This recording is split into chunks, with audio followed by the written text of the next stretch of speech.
मला असं वाटत नाही.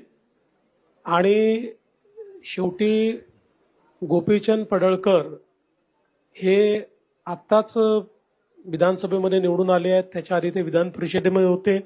उत्तम काम करणारे कार्यकर्ते आहेत. थोडे अग्रेसिव्ह आहेत. हा, हे निश्चितपणे आहे की आम्ही त्यांना हे सांगितलं की बोलताना त्यांनी संयम ठेवला पाहिजे, हे त्यांना निश्चितपणे सांगितलं. पण तुम्हाला सांगतो, एक चांगलं भविष्य असलेला तो नेता आहे.